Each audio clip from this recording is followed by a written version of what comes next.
j'avais une petite fille, à la peau blanche comme la neige, aux lèvres rouges comme le sang, et aux cheveux bruns comme l'ébène. C'est ainsi qu'est née Blanche-Neige, des exclamations rêveuses de sa mère. Mesdames, messieurs, chers membres du jury, chère équipe organisatrice, bonjour et merci. Vous l'aurez compris, mon sujet est le suivant. Blanche-Neige est-elle aussi blanche que la neige? À la lecture de ce sujet, les pensées fusent. Mais c'est dans le nom, donc oui. Et puis je savais que j'aurais dû garder ce costume de Blanche-Neige, je l'avais pris pour Halloween, j'aurais dû le garder. Mais je dois tenir 8 minutes avec ce sujet, puis je me reconcentre. Et je me dis qu'un peu comme lors des partiels, parfois on a des questions et puis on nous indique si oui, sinon pourquoi, justifier. Certainement, si on pose la question, c'est que ce sujet, il a des choses à nous dire. Blanche-Neige est-elle aussi blanche que la neige? Réflexe de l'étudiante en droit oblige, je me dis que pour commencer, je n'ai qu'à définir les termes du sujet. Donc pour rappel, Blanche-Neige, princesse, personnage principal et éponyme des contes de Grimm de 1812, mais aussi princesse phare de l'industrie Disney. Elle est réputée pour être d'une beauté époustouflante, à tel point qu'elle en rend follement jalouse sa belle-mère, la reine. Cette dernière fait usage quotidien d'un miroir. Ce miroir, il est tout particulièrement utile parce qu'il dit toujours, mais alors toujours, la vérité.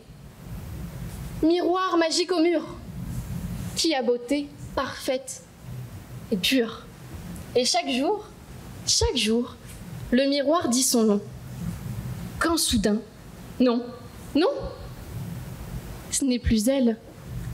Mais qui est-ce alors? Décris-la-moi. Elle a les lèvres rouges comme les roses, les cheveux bruns comme l'ébène, mais surtout, elle a le teint blanc comme la neige. Mais alors oui, on dirait bien que Blanche-Neige est aussi blanche que la neige. C'est une enfant née du rêve de sa mère, elle qui souhaitait de tout cœur une enfant blanche comme la neige, la voyait naître à peine quelques mois plus tard. Sa grande beauté est liée pour partie à sa grande blancheur. Elle conduit à ce qu'on la nomme Blanche-Neige. Ce miroir magique, il est incapable de tout mensonge. Et alors qu'il doit décrire celle qui surpasse la reine, c'est celle au teint blanc comme la neige qu'il vient d'écrire.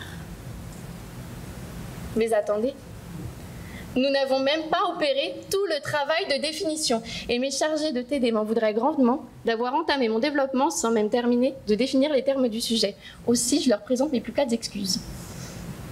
Ainsi, continuons. Elle est aussi blanche que la neige. Est-ce que, attention je me mouille, ça ne ressemblerait pas un peu à l'expression « être blanc comme neige » ? Il me semble que si. Mais alors, est-ce qu'il n'y aurait pas un sens plus subjectif à percevoir dans ce sujet? Est-ce qu'il n'y aurait pas une autre façon d'aborder la question? Être blanc comme neige, d'après le dictionnaire des expressions, cela signifie être innocent. On nous dit que c'est une comparaison à la blancheur de la neige, qui symbolise la pureté, l'innocence, le silence. Lorsqu'on est blanc comme neige, on n'a rien à se reprocher. Mais alors, ne pourrait-on pas reformuler la question de la façon suivante? Blanche-Neige est-elle innocente? Ou même, Blanche-Neige est-elle coupable, responsable? Blanche-Neige a-t-elle quelque chose à se reprocher? Un grand travail de recherche et d'analyse a alors commencé. J'ai regardé le film, j'ai relu le conte, j'ai étudié moult analyses, critiques diverses et variées, récentes et anciennes sur le sujet. Et effectivement, elle porte probablement, au moins un petit peu, le poids de la culpabilité. D'abord, sa naissance, la naissance de ce joyau de pureté, d'innocence, a tout de même causé la mort de sa propre mère, mais également parce que le droit n'est jamais très loin. L'effraction, pour rappel, c'est un délit pénal. Et pourtant, il semblerait qu'elle ne s'est pas vraiment gênée pour rentrer chez les nains alors qu'ils étaient absents. Et pire encore, alors qu'ils travaillent durement des heures et des heures à la mine. Bien organisés, ils avaient prévu à l'avance leur repas. Tout était bien en place dans cette maison. Et elle s'est servie. Qui a mangé dans mon assiette? Qui a pris de mon pain? Qui a touché à mes légumes? Qui a bu dans mon gobelet? Qui s'est couché dans mon lit? Mais ce n'est pas tout.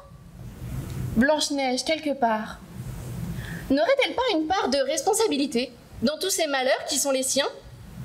Dans le film, non. Sa belle-mère se présente une seule fois, déguisée.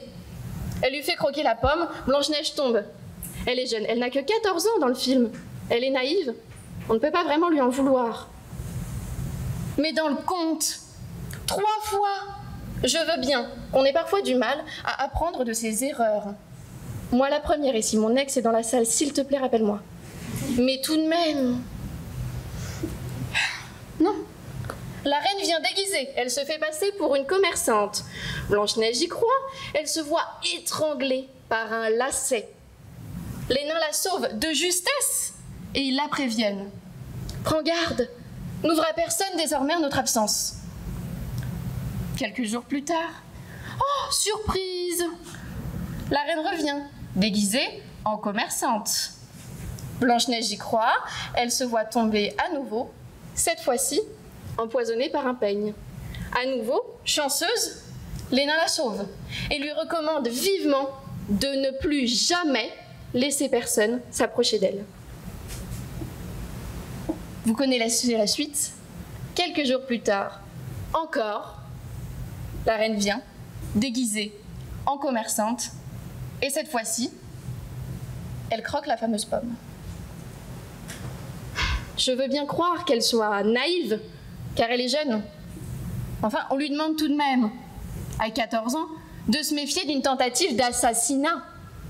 On dit qu'un homme averti en vaut 2, une princesse avertie n'en fait qu'à sa tête.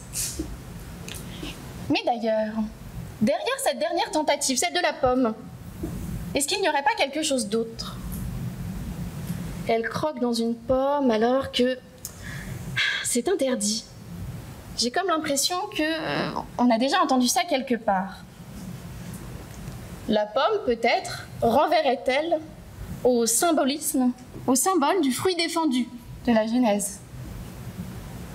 En religion, l'innocence, c'est l'état de l'être avant le péché originel. Blanche-Neige est aussi blanche que la neige, mais elle n'est pas blanche comme neige. Et l'innocence, c'est peut-être être coupable, mais en même temps, c'est aussi la candeur, l'ingénuité, vous allez me dire. Ce n'est pas quelque chose qu'on peut condamner. Mais vous ne pourrez pas enlever à Blanche-Neige le vice. Dans le conte, le jour de son mariage avec le prince, elle fera danser la reine dans des souliers de fer brûlants jusqu'à ce qu'elle en meure. Par ailleurs, je vous invite, si vous le souhaitez, à approfondir le sujet. Les 8 minutes ne m'ont pas permis de l'aborder. Je ne voudrais pas non plus échauffer certains esprits ou en choquer d'autres. Mais il semble que Blanche-Neige, version année 2000, ait fait fondre les glaces et est perdue en blancheur. À travers le chef-d'œuvre chaleureusement noté 2 sur 5 par Allociné, je vous recommande la Blanche comme neige de 2019 par Anne Fontaine, dans laquelle la jeune femme va se réfugier chez 7 hommes de son village du monde moderne et où elle s'éveille, je dirais, au désir. Promis, il ne s'agit pas là d'un des films qu'on peut voir passer sur la 10, sur les heures un peu tardives. Merci.